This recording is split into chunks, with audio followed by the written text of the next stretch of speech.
Mata kuliah Filsafat Hukum, Modul 6 Kegiatan Belajar 2, Permasalahan Hukum Kontemporer.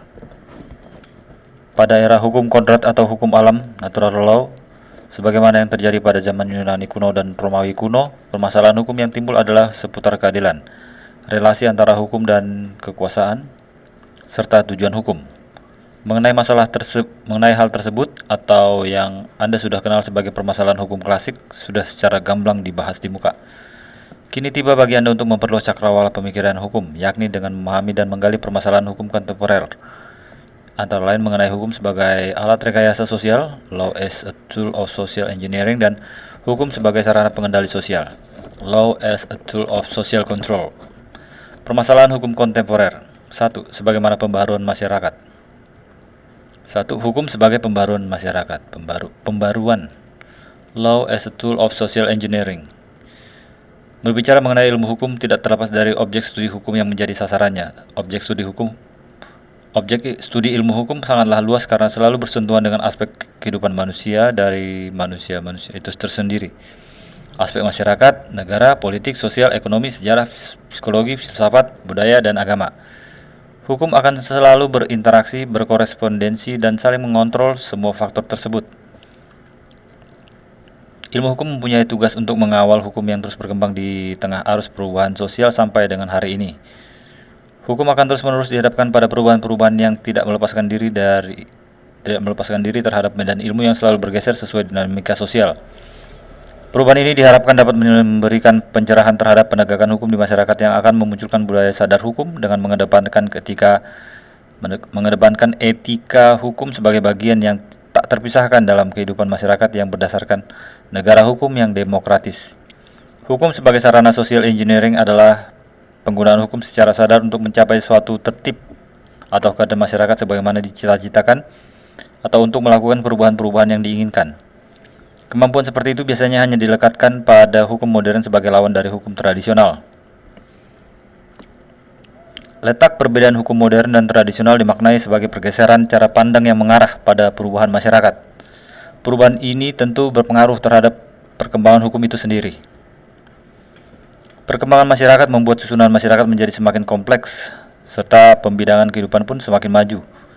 Dengan keadaan seperti ini, pengaturan yang dilakukan oleh hukum haruslah mengikuti perkembangan apabila tidak ingin dikatakan hukum itu tertinggal dari perkembangan masyarakat.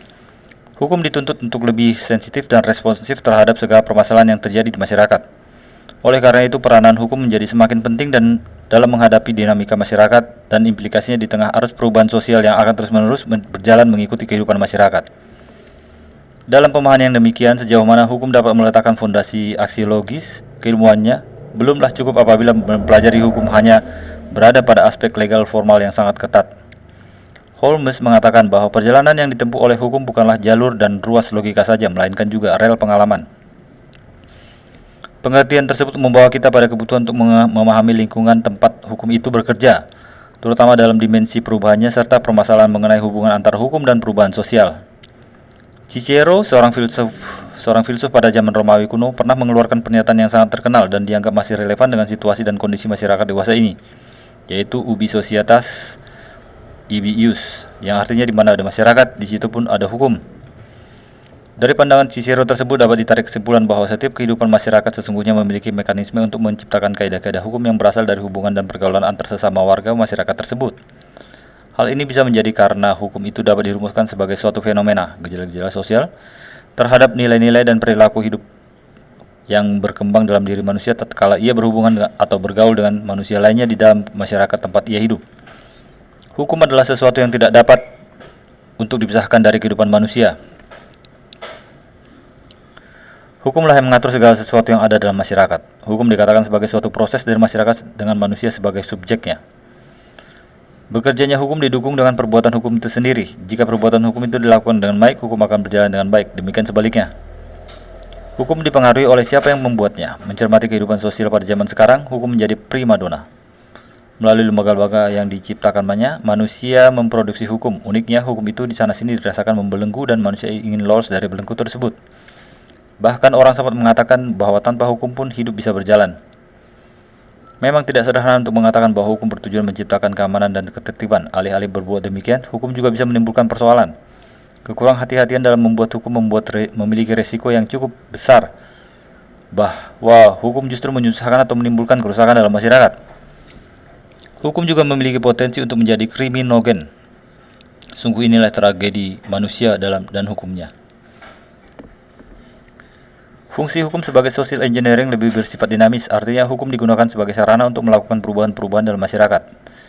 Jadi hukum tidak sekedar menangguhkan pola-pola yang memang telah ada dalam masyarakat, melainkan ia berusaha untuk menciptakan hal-hal atau hubungan yang baru. Perubahan ini hendak dicapai dengan cara memanipulasi keputusan-keputusan yang akan diambil oleh individu-individu dan mengarahkannya kepada tujuan-tujuan yang dikehendaki. Manipulasi ini dapat digunakan dengan berbagai macam cara, misalnya dengan memberikan ancaman pidana, insentif, dan sebagainya. Hubungan antara hukum dan perubahan masyarakat di sini sangat jelas sekali, karena hukum di sini justru dipanggil untuk mendatangkan perubahan-perubahan di dalam masyarakat. Kiranya dapat dikatakan bahwa kaidah-kaidah hukum sebagai alat untuk mengubah masyarakat mempunyai peranan penting, terutama dalam perubahan-perubahan yang dikehendaki atau perubahan-perubahan yang direncanakan, intended change atau planned change. Dengan perubahan-perubahan yang dikehendaki dan yang direncanakan oleh warga-warga masyarakat yang berperan sebagai pelopor masyarakat dan dalam masyarakat yang sudah kompleks, yaitu birokrasi memegang peranan penting dalam tindakan-tindakan sosial, mau tak mau harus mempunyai dasar hukum untuk sahnya.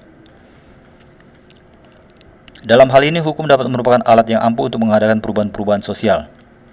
Sehubungan dengan hal tersebut, Roscoe Pound mengatakan sebagai berikut.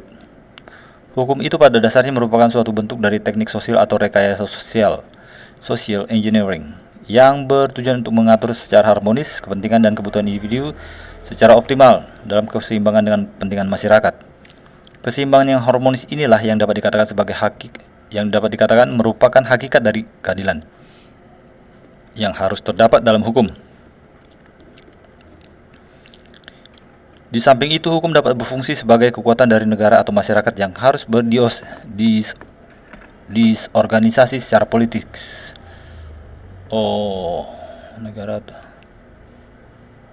Sehingga dapat dipergunakan sebagai alat paksa untuk menjamin dan menjaga keselamatan atau keamanan masyarakat. Sebagai sarana social engineering, hukum juga merupakan suatu sarana yang ditujukan untuk mengubah perilaku masyarakat sesuai dengan tujuan-tujuan yang telah ditetapkan sebelumnya. Salah satu masalah yang dihadapi dalam bidang ini adalah apabila terjadi apa yang dinamakan oleh Gunnar Myrdal sebagai soft development. Hukum-hukum tertentu dibentuk dan diterapkan ternyata tidak efektif.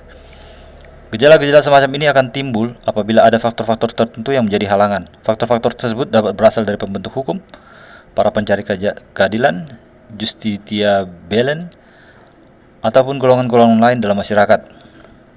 Faktor-faktor itulah yang harus didefinisikan, karena merupakan suatu kelemahan.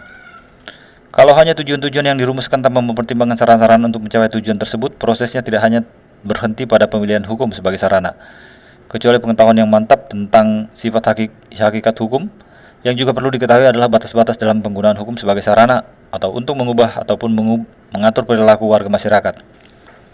Sebab sarana yang ada membatasi pencapaian tujuan, sedangkan tujuan menentukan sarana-sarana apakah yang tepat untuk dipergunakan. Dengan demikian, hukum menjadi alat pembaruan masyarakat. 2. Hukum sebagai sarana kontrol sosial. Law as a tool of social control. Selain hukum sebagai pembaruan masyarakat, hukum juga dapat digunakan sebagai sarana pengendali sosial. Pengendali sosial adalah upaya untuk mewujudkan kondisi seimbang dalam masyarakat yang bertujuan terciptanya suatu keadaan yang serasi antara stabilitas dan perubahan dalam masyarakat. Maksudnya adalah hukum sebagai alat untuk memelihara ketertiban dan pencapaian keadilan. Pengendalian sosial mencakup semua kekuatan yang menciptakan serta memelihara ikatan sosial. Hukum merupakan sarana pemaksa yang melindungi warga masyarakat dari perbuatan dan ancaman yang membahayakan dirinya dan harta bendanya. Pengendalian sosial atau social control biasanya diartikan sebagai suatu proses baik yang direncanakan maupun tidak yang bersifat mendidik, mengajak atau bahkan memaksa warga masyarakat agar mematuhi sistem kaidah dan nilai yang berlaku. Perwujudan kontrol sosial tersebut mungkin berupa pemidanaan, kompensasi, terapi, ataupun konsiliasi. Standar dan patokan dari pemidanaan adalah suatu larangan yang apabila dilanggar akan mengakibatkan penderitaan, sanksi negatif. Bagi pelanggarnya, dalam hal ini apabila kepentingan dari suatu kelompok dilanggar, inisiatif datang dari seluruh warga kelompok yang mungkin dikuasakan kepada pihak tertentu. Menurut Sajib Toraharjo, hukum sebagai kontrol sosial adalah suatu proses yang dilakukan untuk memengaruhi orang-orang agar bertingkah laku sesuai dengan harapan masyarakat. Hukum di sini berfungsi sebagai sarana mengatur perilaku masyarakat agar terciptanya ketertiban dan ketentraman. Hukum sebagaimana dijelaskan dalam bab sebelumnya tentu memerlukan kekuasaan sebagai pemaksa dalam melaksanakan aturan-aturan hukum yang telah dibuat. Kontrol sosial perlu dilakukan secara bersama-sama dengan masyarakat. Walaupun hukum dibuat sudah disertai dengan instrumen sanksi, dalam pelaksananya tidak dapat terlepas dari kekuasaan. Paradigma hukum yang sosiologis, sociological jurisprudence, mempunyai kecenderungan untuk menganggap perubahan isi hukum lebih penting karena hukum harus memperhatikan latar belakang sosial dan keperluan hidup. Hukum harus selalu dinamis dan terus berubah sejalan dengan perubahan kebutuhan masyarakat. Jeremy Bentham adalah orang yang asik melakukan perubahan, tetapi perubahan itu haruslah melalui undang-undang yang fungsional. Perubahan yang tidak teratur dapat menimbulkan sakit atau injustice, ketidakadilan. Ia lebih mengedepankan aspek kepastian hukum yang baik dan yang akan memberikan perubahan bagi kehidupan masyarakat. Inti dari hukum adalah untuk manusia. Hukum bukanlah untuk dirinya sendiri, melainkan untuk sesuatu yang lebih luas dan lebih besar. Setiap kali ada masalah dengan hukum, hukumlah yang ditinjau dan diperbaiki, bukan manusia yang dipaksakan untuk dimasukkan ke dalam sistem hukum. Pendapat inilah yang menjadi tantangan bagi hukum untuk mengatur perilaku masyarakat agar tidak terjadi konflik di antara satu dan lainnya. Mengingat keadilan tidak akan terwujud jika tidak ada kepastian hukum dan kepastian hukum tidak akan terwujud nyata jika hukum gagal berfungsi sebagai pengatur ketertiban masyarakat. Namun, Sajib Toraharjo menentang argumen hukum yang hanya dilihat dari kacamata formil legalistik. Ia mengatakan seandainya kita hanya memiliki satu pasal atau satu ayat pun, tetapi kita memahami maknanya, baik secara filosofis, sosiologis, yuridis, maupun teologis, kiranya sudah lebih dari cukup daripada 1000 pasal atau 1000 ayat tanpa satu pun bermakna dan dirasakan kemaslahatan dalam hukum itu di tengah-tengah kehidupan kita.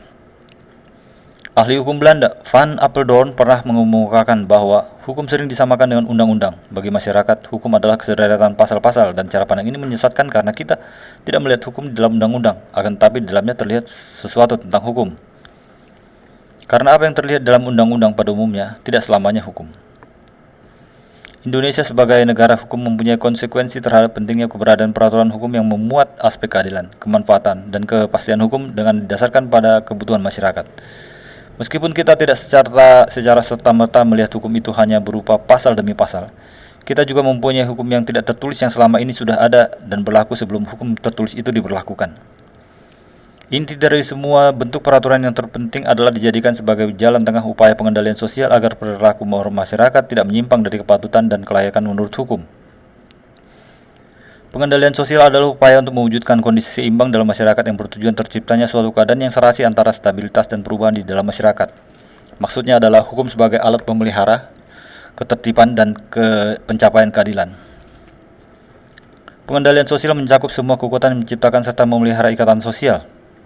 Hukum merupakan sarana pemaksa yang melindungi warga masyarakat dari perbuatan dan ancaman yang membahayakan dirinya dan harta benda. Latihan, uraikan. Jadi dua istilah, law as a tool of social engineering, law as a tool of social control. Rangkuman, hukum sebagai sarana social engineering adalah penggunaan hukum secara sadar untuk mencapai suatu tertib atau keadaan masyarakat sebagaimana dicita-citakan atau untuk melakukan perubahan-perubahan yang diinginkan. Kemampuan seperti itu biasanya hanya dilekatkan pada hukum modern sebagai lawan dari hukum tradisional. Fungsi hukum sebagai social engineering lebih bersifat dinamis, artinya hukum digunakan sebagai sarana untuk melakukan perubahan-perubahan dalam masyarakat. Hukum sebagai pengendali sosial atau social control biasanya diartikan sebagai suatu proses baik yang direncanakan maupun tidak yang bersifat mendidik, mengajak atau bahkan memaksa warga masyarakat agar mematuhi sistem kaidah dan nilai yang berlaku. Perwujudan kontrol sosial tersebut mungkin berupa pemidanaan, kompensasi, terapi, ataupun konsiliasi. Standar atau patokan dari pemidanaan adalah suatu larangan yang apabila dilanggar akan mengakibatkan penderitaan atau sanksi negatif bagi pelanggarnya. Sekian dan terima kasih.